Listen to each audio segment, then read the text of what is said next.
국민TV 라디오 정오종합뉴스. 고 노무현 전 대통령이 2007년 남북정상회담 당시 김정일 북한 국방위원장에게 전달한 지도가 공개됐습니다. NLL 밑으로 우리가 관할하는 수역에 공동어로 구역을 설정하는 것은 NLL을 포기하는 것으로 해석될 수 있다며, 마치 참여정부가 NLL을 포기했던 것처럼 말했던 국방부가 파문이 일자 하루 만에 말을 바꿔 눈총을 사고 있습니다. 귀태 발언에 대한 고강도 대응 이후 추가적인 언급을 자제하며 정치 현안을 예의주시하던 청와대가 야권의 또 다른 공세적 발언에 맞대응했습니다. 한편 박근혜 대통령은 오늘 말은 사람의 인격을 나타내고 국민을 대표하는 사람들의 언행은 나라의 국격이라며 야권의 귀태 발언 등에 우회적으로 불쾌감을 나타냈습니다. 이상은 이 시각 주요 뉴스입니다.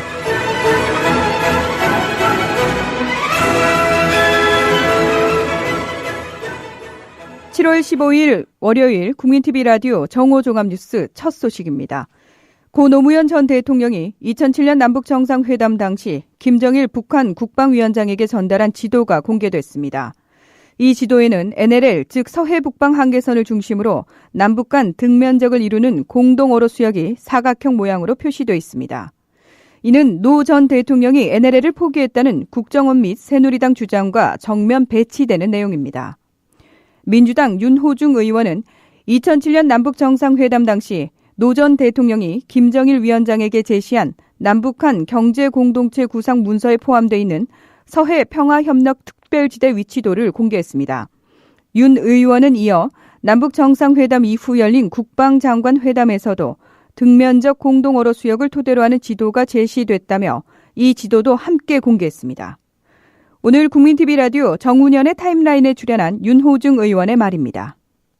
사실 회담록이 없었다면 오히려 문서가 더 큰 이 의미를 갖게 되겠죠. 예. 그래서 그 문서로 전달된 내용이 이것이다라고 하는 것이 중요하고요. 예. 또 회담록을 자세히 들여다보면 노무현 대통령이 전달하려고 했던, 또 관철하려고 했던 것이 무엇인가라고 하는 것을 잘 알 수가 있습니다. 예. 또 그뿐만 아니라 이제 요번에 정상회담에서 전달한 지도와 그 다음에 이제 국방장관 회담에서 예. 이 우리 측이 세웠던 안, 그 다음에 이 장성급 이 군사회담이죠. 예. 거기에서 저쪽 북측에서 우리에게 제시한 안, 이런 것들을 이제 지도로 다 공개를 했습니다. 예. 그렇게 한 이유는 우리의 입장이, NLL에 대한 우리 입장이 정상회담과 장관급 회담, 장성급 회담에서 일관되게 유지되고 있다는 것을 보여주기 위함이었습니다. NLL 밑으로 우리가 관할하는 수역에 공동어로 구역을 설정하는 것은 NLL을 포기하는 것으로 해석될 수 있다며, 마치 참여정부가 NLL을 포기했던 것처럼 말했던 국방부가 파문이 일자 하루 만에 말을 바꿔 눈총을 사고 있습니다. 위용섭 공보 담당관은 지난 금요일 국방부 정례 브리핑에서 2007년 정상회담 후속으로 열린 남북장관회담에서 우리의 주요 전략은 NLL을 기준으로 같은 면적, 즉 등면적을 공동어로 구역으로 설정하자는 것이었다며, 이는 NLL을 인정한다는 전제 하에서 논의하자는 취지였는데 북측이 이를 거부한 것이라고 말했습니다.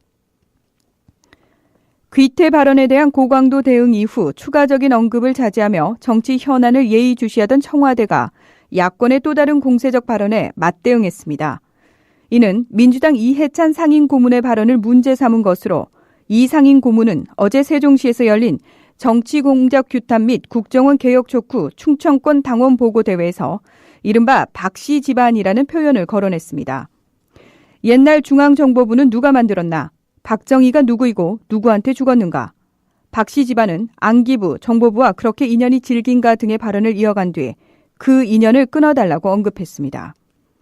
이에 대해 청와대 관계자는 대통령은 민생을 챙기고 외교적으로 국격을 높이고 국민의 자존심을 높이기 위해 고심하고 있는데, 한쪽에서는 대통령이 아닌 돌아가신 분과 자꾸 싸우려는 모습들이 좀 안타깝다고 비판했습니다. 한편 박근혜 대통령은 오늘 말은 사람의 인격을 나타내고 국민을 대표하는 사람들의 언행은 나라의 국격이라며 야권의 귀태 발언 등에 우회적으로 불쾌감을 나타냈습니다. 박 대통령은 오늘 오전 수석 비서관 회의에서 그동안 우리 사회 각 분야에서 정제되지 않은 말이 많은 사회 문제를 일으켰는데 여전히 반복되고 있어서 안타깝다고 말했습니다. 정동영 민주당 상임 고문은 오늘 국정원 대선 개입과 관련해 이게 민주주의 훼손이고 헌정 파괴이며 30개 대학의 교수들이 시국 선언을 내고 이게 IT 3.15 부정이다. 이런 목소리가 끌어오르고 있다고 질타했습니다. 정동영 고문은 오늘 평화방송 인터뷰에서 이것은 NLL 물타기로 사실도 아닌 걸 가지고 무슨 종북 세력의 집권을 막기 위해서 국정원이 그런 걸 했다라고 하면 우리 국민이 납득할 리 없다. 보다 정직하게 이 문제를 대면하고 책임 있는 자세가 필요하다며 여권의 NLL 공세를 물타기로 규정했습니다. 정동영 고문의 말입니다. 이 촛불이 점점 커지고 있어요. 2만 명이 넘는 시민들이 서울광장에 모이고 했는데요. 네. 이 국정원 문제는 이것은 근본적인 문제입니다. 공화국의 그 존재, 의의를 부정하는 거거든요. 뭐냐면은 공화국은 왕국의 반대말입니다. 모두가 주인이란 말인데 모든 국민의 주인이 행사하는 주권을 국민의 세금을 받아 운영하는 국가기관이 개입해서 훼손한 거거든요. 그래서 이게 민주주의 훼손이고 이게 헌정 파괴고 훼손이고 30개 대학의 교수들이 시국선언을 내고 이게 IT 3.15 부정이다 하는 목소리가 끌어오른단 말이죠. 네. 이것을 NLL 물타기로 사실도 아닌 걸 가지고 무슨 종북 세력의 집권을 막기 위해서 국정원이 그런 걸 했다라고 하면 우리 국민이 납득할 리가 없습니다. 지난 토요일 저녁 열린 3차 촛불 집회에 2만여 명의 시민이 운집했습니다. 국정원의 대선 개입을 규탄하는 국정원 대선 개입과 정치 개입 진상 및 축소 은폐 규명을 위한 시민사회단체 긴급시국회의가 서울 광장에서 개최한 촛불 집회에는 국정원 사태 후 최대 규모인 2만여 명의 시민이 모여 박근혜 대통령의 대국민 사과, 남재중 국정원장 해임, 철저한 국정조사 등을 촉구했습니다. 이날 집회에서 발언한 이정희 통합진보당 대표, 노회찬 진보정의당 대표의 말을 들어보겠습니다.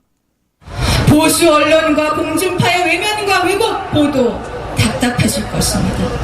여러분, 우리 모두에게 용기가 필요한 때입니다. 용기의 근거는 오직 두 가지입니다. 첫째, 국민들의 의지. 둘째, 단단한 연대. 이것뿐입니다. 국회와 SNS에서뿐만 아니라 거리와 공장 그리고 농촌의 곳곳에서 저희 통합진보당 정당 연설회를 열고 유인물을 드리고 직접 국민들을 만나고 있습니다. 여러분, 더 많은 분들을 직접 얼굴 보고 설득합시다. 수구 집권 세력은 우리가 지칠 때를 기다립니다. 시간만 지나면 국민은 잊을 것이라고 여깁니다. 그러나 여러분, 이제 우리 결심해야 되지 않겠습니까? 끝까지 간다! 포기하지 않는다! 함께 결심하시겠습니까? 두 가지만이 가능합니다. 대통령의 지시에 따라서 공개했거나 대통령의 지시가 없었음에도 불구하고 공개했거나 이 두 가지 말고 다른 가능성이 있습니까? 만일 남재정 국정원장이 대통령의 지시가 없었음에도 불구하고 남북정상회담 대화록 전문을 무단으로 공개했다면 즉각 해임하십시오.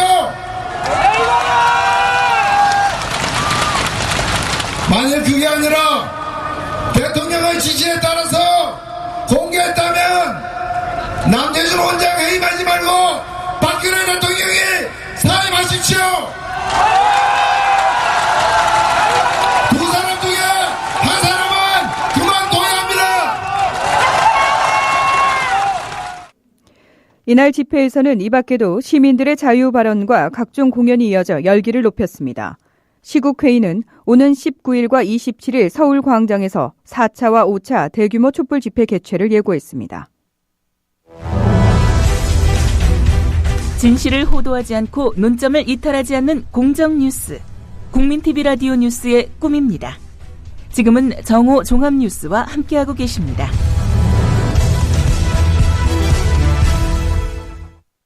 국민TV 라디오 논평입니다. 오늘은 초인류 기업 삼성의 무노조 갑질, 이젠 끝낼 때가 됐다는 주제로 본 방송 정운현 이사의 논평이 이어지겠습니다. 삼성그룹 창업주 고 이병철 회장은 생전에 내 눈에 흙이 들어갈 때까지 노조는 안 된다고 단언했는데요. 이 같은 이 전 회장의 이후는 사실상 지금까지 지켜져 오고 있는 셈입니다. 그런데 이 같은 삼성의 전통이 결국 깨지고 말았습니다. 삼성 계열사인 삼성전자 서비스 산하의 노조가 결성됐기 때문인데요. 그간 설립된 삼성 노조 가운데 가장 규모가 큰 것입니다. 삼성전자 서비스에 117개 협력업체 직원들로 이루어진 전국 금속노조 소속 노동자 400여 명은 14일 창립총회를 갖고 노조를 정식 출범시켰습니다. 삼성전자 서비스는 삼성전자 계열사로 삼성전자가 만드는 가전제품 등의 점검 및 수리를 담당하고 있는데요. 협력업체 노동자 1만여 명을 하도급 계약을 맺고 불법 파견을 받아왔다는 의혹이 제기됐습니다. 그러나 이들은 삼성전자가 막대한 수익을 내고 있음에도 불구하고 근로조건이나 금전적 처우 등에서 응당한 보상을 받지 못했는데 이것이 노조 결성의 주요한 요인으로 지적되고 있습니다. 삼성은 입으로는 노사화합과 상생을 외치면서도 실제로는 이를 제대로 실행하지 않은 것으로 보입니다. 그것이 이번에 대규모 노조로 폭발했다고 할 수 있겠습니다. 그간 삼성의 노조가 전에 없었던 것은 아닙니다. 삼성 계열사 직원 전체를 대상으로 하는 삼성 일반 노조를 비롯해 에버랜드, 삼성생명 등에도 노조가 있었습니다. 그러나 삼성 측의 집요한 노조 파기 공작 등으로 인해 별다른 활동을 하지 못한 실정입니다. 노조 결성은 우리 헌법이 보장한 노동자의 고유한 권리 가운데 하나인데요. 삼성에서는 이것이 제대로 보장되지 않았습니다. 삼성전자는 평소 초인류 기업임을 자임하며 이를 전 세계에 선전해 왔습니다. 그러나 삼성전자는 기업 가치와 수익성은 세계적인 수준이지만 그 명성에 걸맞는 노사 문화를 정립했다고 할 수는 없습니다.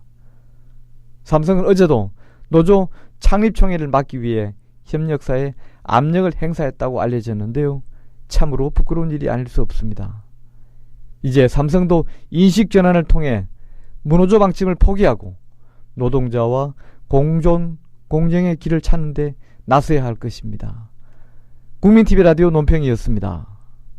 다음 소식입니다. 홍콩 정치경제리스크 컨설턴시 PERC 조사 결과 우리나라의 부패 정도가 아시아 선진국 중 최악이자 지난 10년 중 최악인 것으로 조사됐습니다.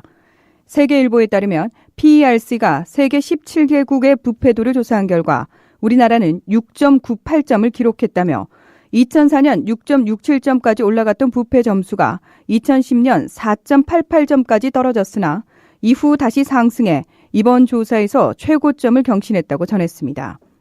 외국인들이 바라보는 우리나라의 청렴도는 10여 년 전만도 못하다는 설명입니다. 한편 우리나라는 싱가포르와 일본, 호주, 홍콩 등에 비해 최소 2~3배 더 부패한 것으로 평가받았습니다. 우리나라보다 부패 점수가 높은 곳은 인도와 인도네시아 등이었습니다. 서울 지역 현재 기온 25.8도입니다. 국민TV 라디오 정오종합 뉴스를 마칩니다.